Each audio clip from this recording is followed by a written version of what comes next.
నేను ఆ సాయంత్రం పూట వస్తున్నాను అన్నమాట.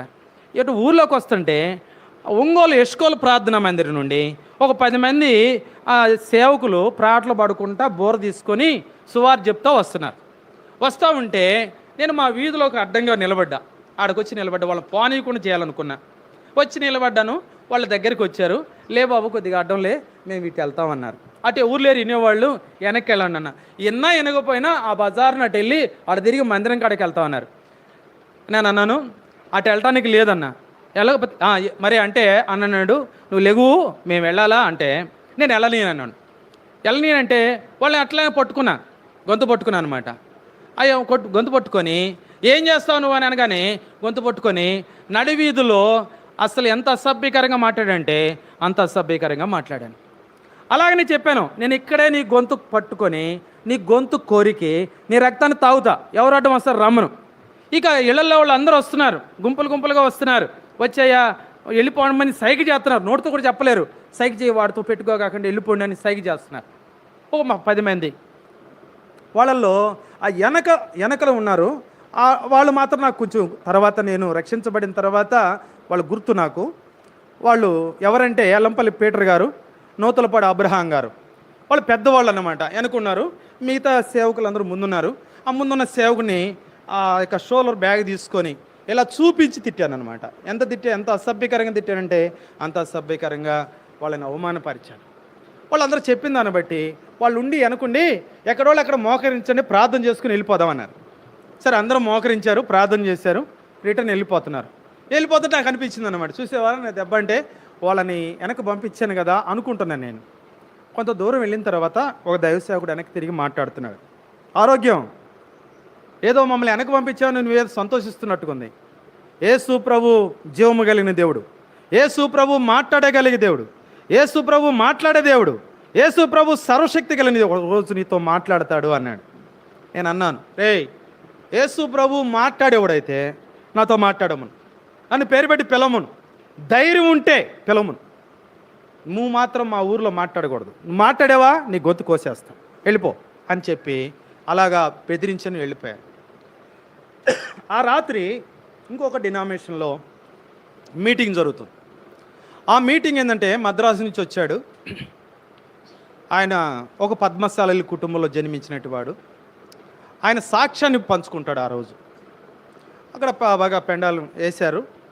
రాత్రి ఆ మీటింగ్ పాటలు అయినాయి. ఈ సాక్ష్యం మొదలుపెట్టాడు. దైవజనుడు ఎలాగా దేవుడు రక్షించుకున్నాడో, ఒక మరి అన్ని కులం నుండి, విగ్రహారాధన నుండి, భయంకరమైనటువంటి మాంత్రిక శక్తుల్ని అనుభవించిన ఆ యొక్క స్థితిలో నుండి ఈ దైవజనుడి దేవుడు మార్చినాడు. అట్టి సాక్ష్యాన్ని మీరు వినండి అని చెప్పి చెప్తున్నారు. నేను పొలంలో ఉన్నా మొత్తానికి అక్కడ శబ్దం బాగా వినపడుతుంది. ఈ సాక్ష్యం అంతా విన్నా.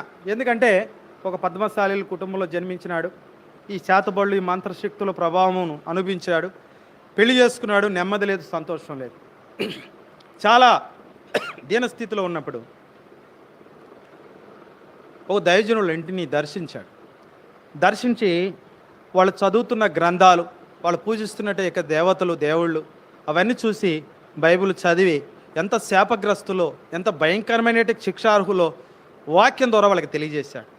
వాళ్ళు ఎప్పుడైతే ఆ వాక్యం విన్నారో వాళ్ళ దగ్గర ఉన్న పటాలు, ఆ విగ్రహాలు, ఆ గ్రంథాలన్నీ తీసుకెళ్ళి తగలబెట్టేసి యేసు ప్రభు నిజమైన దేవుడు అని అంగీకరించి వాళ్ళు దేవుని మందిరానికి వెళుతున్నారు. కొన్ని దినాలు వెళ్ళిన తర్వాత దేవుని మరి సన్నిధిలో వారు మరి బాప్తిస్మలో సాక్ష్యం ఇచ్చారు. ఆ తర్వాత ఆయన దేవుని సేవ పిలిచాడు. సేవ తరబీదులో నుండి సేవకు వచ్చాడని చెప్పి ఆయన సాక్ష్యం చెప్పాడు. ఇలాంటి భయంకరమైన స్థితిలో దేవుడు నన్ను కాపాడాడు. మరి ఎంతోమంది నా బిడ్డలు చనిపోయారు, ఆ శక్తులకి ఆహుతిగా అయిపోయినారు, నెమ్మది లేదు, మా ఇంట్లో ఏడుపు, ఇలాంటి యొక్క దరిద్రతలో నేను ఉన్నప్పుడు దైవజనుడు మమ్మల్ని ప్రేమించి మాకు వచ్చి వాక్యం చెప్పి మా శాపగ్రస్తమైన జీవితం నుంచి మమ్మల్ని విడుదల చేసి, ఆ శక్తుల నుంచి విడుదల చేసి ఇప్పుడు మేము నెమ్మది పొందుతున్నాం, సంతోషంగా ఉన్నాం, ఇప్పుడు శాంతి, సంతోషం, సమాధానం ఉంది. దేవుని సేవ చేయడానికి దేవుడు అనుమతిస్తూ వచ్చినాడు. అందును బట్టి ఈ సేవలో దేవుడు వాడుకుంటున్నాడు అని చెప్పి చెప్తూ తర్వాత ఈ మాటలు చెప్పాడు. యేసు ప్రభు సర్వశక్తి కలిగిన దేవుడు, యేసు ప్రభు మాట్లాడే దేవుడు, యేసు ప్రభు జీవము కలిగిన దేవుడు, యేసు ప్రభు తప్ప మరి ఏ దేవుడు లేడు అని చెప్పినాడు. ఈ మాటలన్నీ నా చెవులు బిగురు అనిపిస్తూ ఉన్నాయి. పొలంలో ఉన్నాయి. యేసు ప్రభు నిన్న చూస్తే ఆ వ్యక్తి అట్ట చెప్పాడు, ఈరోజు చూస్తే ఈ వ్యక్తి చెప్పాడు. నేను వెంటనే ఈ మాటలన్నీ జరుగుతుంటే నేను పూజలో కూర్చున్న 12 గంటలైంది. పూజలో కూర్చొని శక్తులను పిలిచి అడుగుతున్నా, యేసు ప్రభు జీవం కలిగిన దేవుడట, మీకు తెలుసా అంటే తెలుసు అని తల ఊపుతున్నాయి. జీవం కలిగిన దేవుడే. యేసు ప్రభు సర్వశక్తి కలిగిన దేవుడు అంట అంటే అవి కూడా చెబుతున్నాయి సర్వశక్తి కలిగిన దేవుడు అని. యేసు ప్రభు మాట్లాడే దేవుడు అంటే అవి కూడా చెబుతున్నాయి మాట్లాడే దేవుడు అని. ఆ దేవుని భక్తుడంట రేపు 10:30 గంటలకి మీటింగ్ అంట. ఆ మీటింగ్కి వచ్చే టైంలో ఆ భక్తుడిని తీసుకొచ్చి నాకు తీసుకొచ్చి అప్పచెప్పాలా, అప్పచెబుతామని చెప్పిన. సరే, తెల్లవారి నేను లేచాను, నా పని నేను ముగించుకొని నేను ఇక పూజలో కూర్చొని ఇక మొదలు పెట్టేశాను. ఒక్కొక్క శక్తిని పంపించడం మొదలుపెట్టాను. 10 గంటలైంది. 10 గంటలకి వాళ్ళు వచ్చేసారు, ఆ పెండాలం దగ్గరికి వచ్చారు. ఇక పాటలు పాడుతున్నారు. ప్రార్థన చేసి నేను ఒక శక్తిని పంపించాను. శక్తిని పంపిస్తే ఆ శక్తి ఆ పెండాలం చుట్టూ తిరిగి నేరుగా నా దగ్గరికి వచ్చేసింది. ఏడువాడు ఎక్కడున్నాడు, ఏం చేస్తున్నాడు, తీసురా నా దగ్గర తీసురా. వాడు గొంతు కొరికి వాడు రక్తాన్ని ఎచ్చగా తాగాల. ఇక నేను రౌద్రునైపోతున్నా. అది వచ్చి చెప్తా ఉంది, నేను పోయాను, తీసుకురావడానికి పోయాను. ఆ పెండాలం చుట్టూ అగ్ని ప్రాకారం ఉంది, దాన్ని దాటుకొని పోవడానికి నాకు చేత కాలేదు, అందుకే వచ్చేసానని చెప్పింది. అగ్ని ప్రాకారం ఉందా? ఆ అగ్ని ప్రాకారాన్ని ఆర్పలేవా? మార్గం లేదా నీకు అని ఇంకొక శక్తిని పంపించా. ఆ శక్తి కూడా అలాగే తిరిగి వచ్చేసింది. ఇంకొక శక్తిని పంపించా. అట్లా 9 రకాలుగా పంపించా. 9 శక్తులు పోయి తిరిగి వచ్చినాయి. ఇక నాకు ఏంటి ఓటమి కలిగింది. ఎక్కడ నాకు ఎదురు లేదు, ఏ రాష్ట్రంలో లేదు, ఏ మంత్రగాడి దగ్గర లేదు. 5 రాష్ట్రాల్లో నుంచి వచ్చినట్టు మంత్రగాళ్ళు మహామేధావులు అనుకున్నట్టు వారిని ఇదే హైదరాబాదులో గోల్కొండ చౌరస్తా దగ్గర ఆ గుమ్టాల్లో నన్ను ప్రత్యేకంగా పిలిచారు.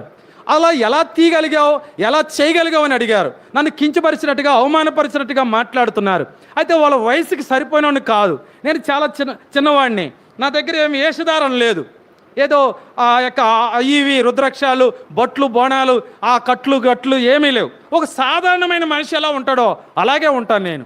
నన్ను చూసి వాళ్ళు అనుకున్నారు బచ్చగాడు అనుకున్నారు. నేను అప్పుడే చెప్పాను, మీరు నాకంటే చాలా పెద్దవాళ్ళు, చాలా అనుభవనీయులు. అయితే నేను ఒక్కడిని, మీకు చాలా చిన్నవాడిని, మీ వయసులో చిన్నవాడిని, మీరు చేస్తున్నట్టు విద్యలో కూడా చిన్నవాడిని. అయితే నేను చిటికినేలు ఇలా పెడతా, దీన్ని ఇలా వంచగలరా అని చెప్పాను. ఇలా వంచగలరా అన్నాను. అలా సవాల్ ఇసిరానమాట, ఛాలెంజ్ చేశానన్నమాట. ఏమీ చేయలేనని పరిస్థితిలో తిరుగు లేకుండా తిరిగాను. అయితే ఈ దైవసేవకుడి మీద ఎప్పుడైతే నా శక్తి బలాలు ఉపయోగించానో అక్కడ నాకు ఓటమి జరిగింది. ఇది దేవుని యొక్క సామర్థ్యం అని నాకు తెలియదు. దేవునికి ఇంత సామర్థ్యం ఉందన్నంత జ్ఞానం కూడా నాకు లేదు. నేను దేవుని యొక్క సేవకుల మీద ఈ ప్రయోగాలు చేయటం మొదలుపెట్టాను. ఎప్పుడైతే చేయటం మొదలుపెట్టానో అప్పుడు నాకు వ్యతిరేకమైనవి. నేను ఇక రౌద్రునైపోతున్నాను. వాడిని ఏం చేయలేమా, వాడిని పట్టకరాలేరా, వాడిని నాకు అప్పగించలేరా, ఇట్లా నేను రౌద్రం కలిగి మాట్లాడుతూ ఉంటే వెంటనే నేను తీసుకొస్తాము, ఎలాగైనా సరే ఆ వ్యక్తిని మాత్రం నీకు తీసుకొచ్చి అప్పగిస్తాము అని చెప్పిన. సరే వెళ్ళండి అన్న. వెళ్ళినప్పుడు వెళ్ళినాయి. ఆ సేవకుడు ఎక్కడైతే ఉంటాడో ఆ రూమ్ దగ్గర అక్కడంతా భయోత్పాతాన్ని కలిగించినాయి, వచ్చినాయి. ఈయనకి తెలుసు, ఎందుకంటే ఈయన కూడా మంత్రగాడే కదా. అక్కడ జరిగినాయని చూసుకొని ఇక్కడ ఎవడో అయినా మంత్రగాడు ఉన్నాడా అని అడిగాడంట. ఉంటే పలానోడు అని చెప్పారంట. నా అడ్రస్ నోట్ చేసుకున్నాడు, వెళ్ళిపోయాడు. ఆ రోజు వాక్యం చెప్పాడు. సాయంత్రం బయలుదేరి మద్రాసుకి వెళ్ళిపోయాడు. వెళ్ళిన తర్వాత నాకు ఉత్తరం రాశాడు. ఈ ఉత్తరాన్ని పోస్ట్ చేశాడు. నాకు వచ్చేసింది. పోస్ట్ మ్యాన్ తీసుకొచ్చి నాకు ఉత్తరం ఇచ్చాడు. ఈ ఉత్తరాన్ని తెరిచి చదువుతున్నా. ఏమని రాశాడు? ఆరోగ్యం, నువ్వేదో మంత్రగాడు అనుకుంటున్నావు, ఏదో నీకాడ శక్తి సామర్థ్యాలు ఉన్నాయి అనుకుంటున్నావు, చాలా విర్రవీగుతున్నావు. నువ్వు కొద్ది రోజుల్లో చచ్చిపోతున్నావు, మరణపు కోరలో ఉన్నావు. నీ మంత్రాలు నీకు ఉపయోగపడవు. నువ్వు పూజ చేస్తున్నావు కదా, నీ పూజలు, పునస్కారాలు, నీ భక్తి ఏమాత్రం కూడా చాలదు. నువ్వు నమ్ముకున్న శక్తులు కానీ, నీకున్న డబ్బు కానీ, నీకున్న బలం కానీ, నీకున్న జ్ఞానం కానీ, నీ మాంత్రిక శక్తులు కానీ ఏమాత్రం కూడా నువ్వు తప్పించలేవు. నువ్వు చచ్చిపోతున్నావు. కానీ ఇప్పటికైనా మించిపోయింది ఏమి లేదు.